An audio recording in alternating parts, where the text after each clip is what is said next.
যে দেশনেত্রী বেগম খালেদা জিয়া হচ্ছেন এই দেশের প্রথম নারী মুক্তিযোদ্ধা, যে একদিকে শহীদ জিয়া ছিলেন স্বাধীনতার ঘোষক, অন্যদিকে এই নেত্রী তিনি সেদিন সেই যুদ্ধ ঘোষণার সঙ্গে একাত্মতা ঘোষণা করে সন্তানদেরকে নিয়ে যখন গ্রেপ্তার হয়েছিলেন পাকিস্তান কারাগারে, তখন থেকে তিনি মুক্তিযুদ্ধে শরিক হয়েছিলেন।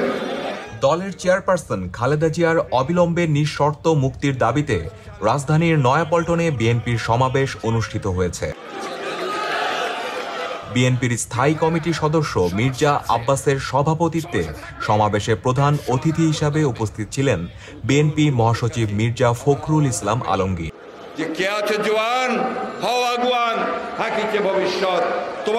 অন্যদিকে বাংলাদেশ আওয়ামী লীগের ৭৫ বছর পূর্তি উপলক্ষে রাজধানীর গুলিস্তানে বঙ্গবন্ধু এভিনিউতে আলোচনা সভা করেছে আওয়ামী লীগ। আজকের এই সমাবেশের একমাত্র লক্ষ্য একটা, কারণ একটা, হচ্ছে আমরা দেশনেত্রী বেগম খালেদা জিয়ার মুক্তি চাই, নিঃশর্ত মুক্তি। কারণ দেশনেত্রী বেগম খালেদা জিয়া এই দেশের মানুষের সেই নেতা যিনি তার সারাটা জীবন এই জনগণের পাশে দাঁড়িয়ে থেকে সংগ্রাম করেছেন। একদিকে তারা আমাদের ভোটের অধিকারকে হরণ করে নিয়ে গেছে, অন্যদিকে আমাদের দেশনেত্রী বেগম খালেদা জিয়া যিনি গণতন্ত্রের মা, যিনি গণতন্ত্রের সঙ্গে একাত্ম, তাকে বাদ দিয়ে গণতন্ত্র চিন্তা করতে হবে না, তাকে মিথ্যা মামলায় জড়িয়ে আজকে সাজা দিয়ে আটক করা হয়েছে। প্রায় ৬ বছর তিনি আটক আছেন বলতে পারেন। আর কত রকমের সব কৌশল বের করে, নতুন নতুন কৌশল।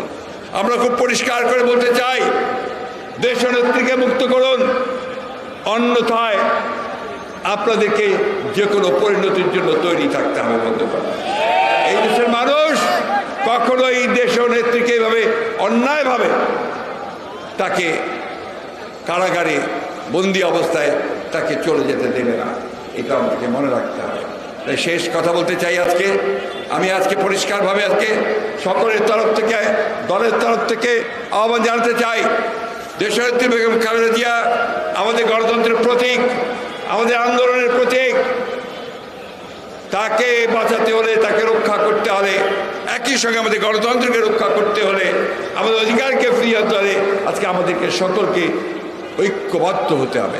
একই সঙ্গে অন্যান্য রাজনৈতিক দলগুলোর কাছে আমি আহ্বান জানাতে চাই যে আসুন, আজকে আমরা যেমন গণতান্ত্রিক অধিকারের জন্য সংগ্রাম করেছি, লড়াই করছি, যুগপৎ আন্দোলন করছি, আজকে দেশনেত্রীর মুক্তির আন্দোলনকে সেই একইভাবে একীভূত করে আমরা সবাই ঐক্যবদ্ধ হয়ে সোচ্চার আওয়াজ করি।